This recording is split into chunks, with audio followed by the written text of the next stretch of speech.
Artículo 105 LOP.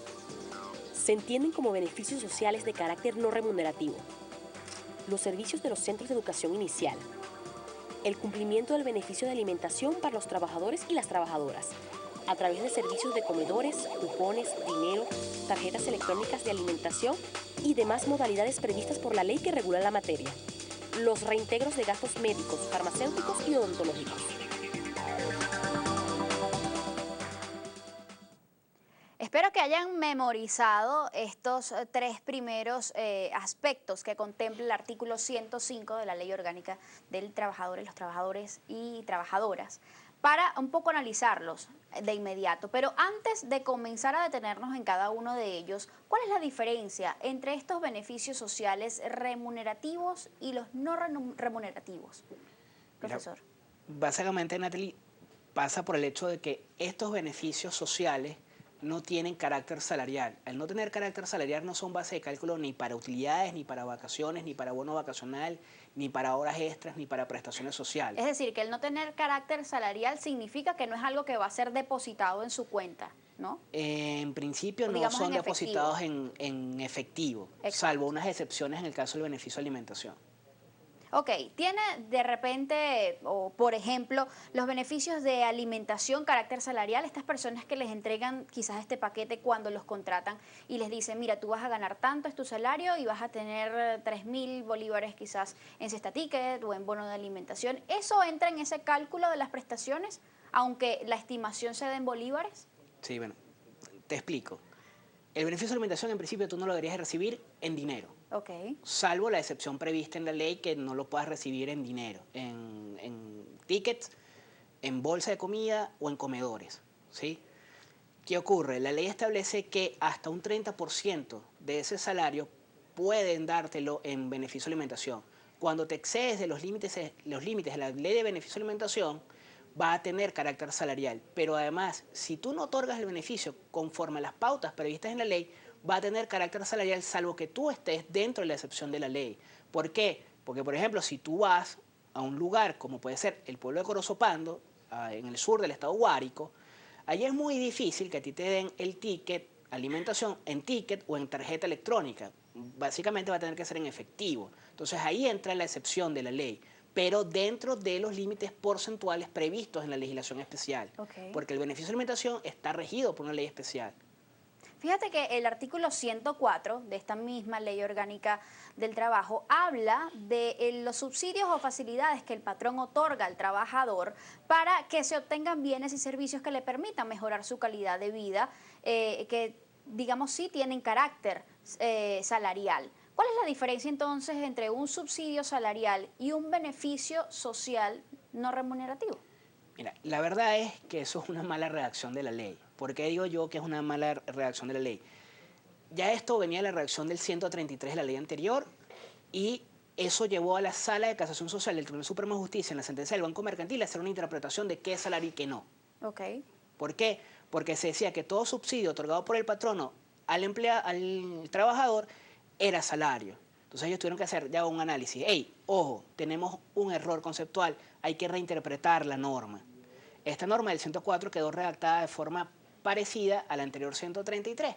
Y bajo ese esquema, entonces, beneficios como HCM, colegios, de repente el pago del gasto del celular. Por ejemplo, si tú trabajas en una empresa eléctrica que te subsidien el pago de la electricidad, o si trabajas en una empresa de telecomunicaciones que te subsidien el pago del celular, son en algunos casos herramientas de trabajo y en otro caso son elementos que no son por la prestación de tu servicio, ¿sí? Son elementos asociados a, pero no son para compensar la prestación de tu servicio. Es decir, que no pueden ser tomados en cuenta como parte del salario. No pueden ser tomados en cuenta como parte del salario. El tema allí es que por más que no son salario, si tú te ganas 20.000 bolívares, cuando tú sumas esos beneficios que no son salario, te puedes estar más o menos ganando 30 o 40.000 bolívares. Es decir, hay un dinero que tú no vas a usar de tu bolsillo y que te lo está dando alguien adicionalmente. Por ejemplo, entonces los viáticos, profesora Abadi, no entran tampoco en lo que sería ese cálculo salarial. Entiendo que no, y el profesor me puede corregir, pero el viático además es propio de tu actividad económica, es decir, te están pagando un viático porque es un viaje que tienes que hacer para cumplir con tu responsabilidad dentro de la empresa. Y por eso la empresa corre con esos gastos, pero no Exactamente. significa que va a ser reflejado quizás a final de mes. No debería ser. A menos que sea, en todo caso, un reembolso por los gastos que el trabajador hizo y la empresa luego los cubrió. Exactamente. Ahora, ¿son estos beneficios sociales o socioeconómicos obligatorios? Los establecidos por ley son obligatorios, Ok. bajo las premisas que así lo establece la norma. Estos beneficios deberían ser un incentivo nuevamente a participar en el mercado formal. Lamentablemente se quedaron cortos. ¿Hay alguna característica o particularidad que defina cuáles son las empresas que deben cubrir todos estos beneficios sociales y cuáles no? Sí, en algunos casos algunos beneficios se otorgan por número de trabajadores que tú tengas empleados. Por ejemplo, profesor. Por ejemplo, el beneficio de pagar el colegio es por número de trabajadores que tú tengas dentro de tu nómina, ¿sí? Pero antes, el beneficio de alimentación lo pagaban empresas que tuvieran 20 o más trabajadores. Hoy en día, ese beneficio se le paga a todos los trabajadores porque existió una reforma de la ley. Así tengan 3 trabajadores. Así tengan 3 trabajadores. De hecho, eso es uno de los problemas que pueden tener las pequeñas y medianas empresas, que se ven obligadas a pagar unos beneficios que para ellas son muy costosos, pero que para las empresas grandes no son tan costosos. Claro. ¿Qué otros beneficios? Por ejemplo, en el caso, como ya lo mencionábamos, de la cobertura de la educación inicial establecido justamente en ese artículo 105 de la ley. ¿Qué empresas deben cancelar o deben cumplir con este beneficio socioeconómico? Como te digo, toda persona, toda empresa que tenga más de 20 trabajadores debería de garantizar ese beneficio a sus trabajadores. Okay. Pero el problema es que el beneficio no es tampoco para todos los trabajadores, es para un grupo de trabajadores. El tema es que actualmente por la situación país, beneficios que estaban atados a un determinado grupo de empresas o a un determinado grupo de trabajadores se han ampliado. ¿Por qué? Para garantizarle a esos trabajadores tener un poder adquisitivo un poco mejor del que hoy tienen, porque no pueden cubrir ciertas necesidades con su salario. Entonces necesitan recibir este tipo de ayuda por parte del patrono. Tenemos muchísima participación a través de la cuenta en Twitter @solucionesgb. Vamos a comenzar a leer parte de estos comentarios que nos hacen los televidentes. Maritza Castillo dice, por ejemplo, buenos días, ¿de qué vale conocerlo si no se respetan? Aquí lamentablemente obvian todas las leyes. Caso Ministerio del Ambiente, dice ella. Juan Velázquez dice también por acá, soluciones, beneficios laborales. A los que dependen de un contrato colectivo, ¿se les puede hacer un ajuste salarial por inflación? Preguntan por acá, profesor. Sí, fíjate, normalmente los contratos colectivos se establecen cláusulas temporales, es decir, yo te voy a ajustar tu salario, si la convención colectiva dura 3 años, cada año hay un aumento de conformidad con lo que negociamos. ¿Qué ocurre? Por la inflación, en estos momentos hay quienes plantean que esas revisiones o aumentos de salario deberían ser en unos plazos mucho menores para poder garantizar el poder adquisitivo del trabajador. En el tema de que hay gente que no cumple con los beneficios, bueno, para eso existe un Ministerio del Trabajo, que es el órgano que se encarga de velar porque las empresas públicas y privadas, todos, cumplan con la obligación de pagarle los beneficios a los trabajadores, ya sea por contrato colectivo, por contrato individual de trabajo, los que estén en la ley. ¿Cursa por lo general esto de la misma forma o con la misma diligencia cuando se trata de una empresa pública que cuando se trata quizás de una empresa privada? Bueno, el problema con las empresas públicas es que el Ministerio del Trabajo al fin y al cabo es un patrono, y es un patrono dentro del Estado, entonces el Estado revisando al Estado. Así Entonces, hay una situación un poco especial allí, en algunos casos han logrado algunas soluciones, en otros no, eso ha degenerado en algunos conflictos laborales que son bien conocidos, pero cuando es empresa privada, ahí el Ministerio, sus inspecciones son un poco más ¿Diligentes, quizás? fuertes, tienden a poner un poco más de presión sobre el patrono privado, porque el patrono privado depende de algo que llaman la solvencia laboral. Si yo no tengo solvencia laboral, yo no puedo contratar con el Estado, yo no puedo adquirir divisas en el sistema de divisas venezolanos con la regulación actual. ¿Y qué es la solvencia laboral?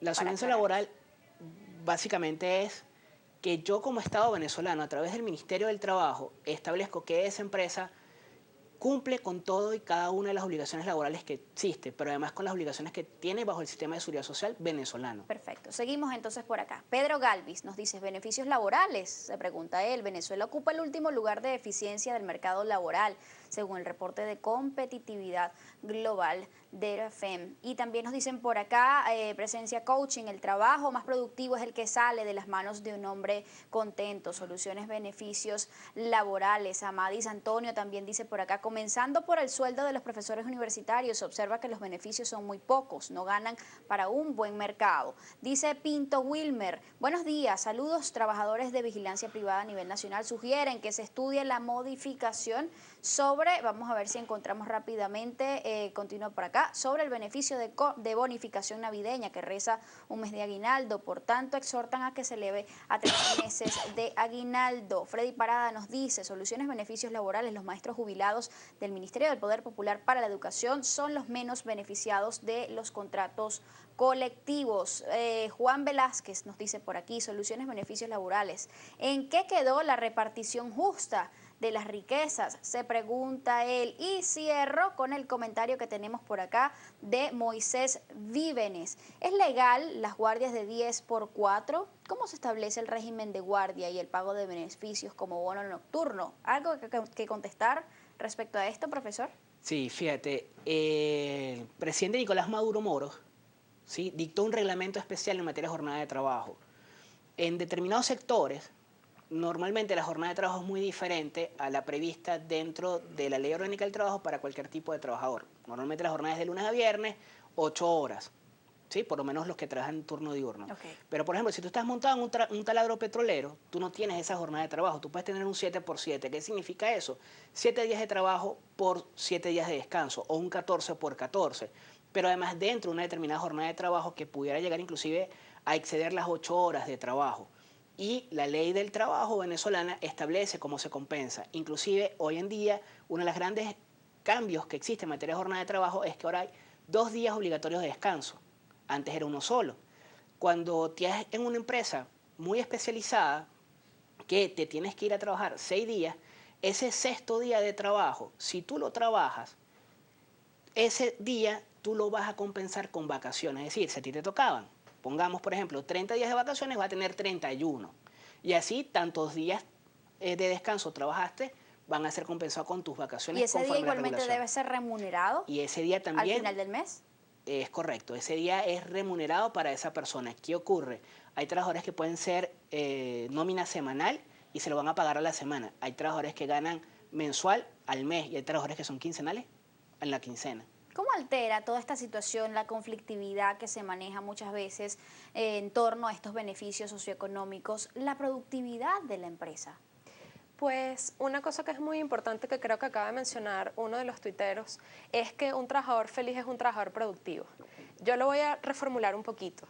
Un trabajador con un empleo con calidad es un trabajador productivo. ¿Y qué es un empleo con calidad? Un empleo con calidad primero es que esté bien remunerado, remunerado acorde a la tarea que tú ejerces y qué tan especializada debe ser, que tengas posibilidad de crecimiento profesional, pero además que sea estable.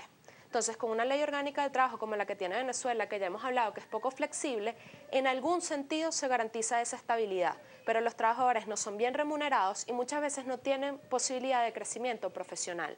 Y eso hace que no solamente el trabajador no sea productivo para la empresa, sino que empresas poco productivas hacen que la economía nacional también sea menos productiva. Por aquí fíjate que nos dice Oscarina Calatayo, soluciones, beneficios laborales. Ya los días sábados parecen domingos porque hay pocos sitios por lo de los 2 días libres. ¿Cómo ha repercutido todo esto en el desarrollo económico del país? Pues si bien tenemos pocas cifras oficiales, porque se han dejado de publicar en algún sentido, eso que menciona esta tuitera, es que hay algunos indicadores económicos que uno puede ver en la calle. Uno ve más Santa María cerradas, uno ve que las tiendas abren más tarde y cierran más temprano. Uno ve tal vez que en una tienda antes habían 3 personas atendiendo, ahorita hay una sola. Es decir, es innegable que la situación país ha hecho que la economía esté desacelerando. Y desacelerando no es nada más que algunas empresas cierren, que muchas han cerrado, sino que las que están abiertas sufran mucho para poder mantener sus niveles. Profesora, ante justamente la situación inflacionaria que vive Venezuela, ¿cuál es la mejor modalidad que tiene la empresa o a la que puede recurrir para satisfacer ese derecho o ese beneficio social de la alimentación a sus trabajadores? Pues una cosa muy particular del bono de alimentación es que, en teoría, el profesor me puede corregir, pero el bono de alimentación se paga por día trabajado, es decir, eso debería permitir cubrir por lo menos el almuerzo el día que una persona va a trabajar. El bono de alimentación actualmente previsto por ley, creo que es entre 0.5 y 0.75 una unidad tributaria, no permite cubrir ni siquiera el almuerzo del día de trabajo. Es decir, al trabajador le está costando dinero ir a trabajar. Y eso quiere decir, no solo es que el bono de alimentación es insuficiente, sino que el sueldo es insuficiente. Ahora, si no se toma ninguna medida de ajuste general de la economía y solamente aumentamos los sueldos, ese impacto va a durar muy poco. ¿Por qué? Porque eso va a impulsar todavía más la inflación. En el caso de la inflación particular, hay que tomar medidas de política monetaria, como por ejemplo dejar de imprimir dinero inorgánico, esto se ha oído mucho, y por el otro lado, impulsar la productividad. Si cada vez hay más dinero en la calle porque se aumenta el salario mínimo o hay un aumento general de salario, pero no hay oferta de bienes y servicios, ese sueldo no vale nada.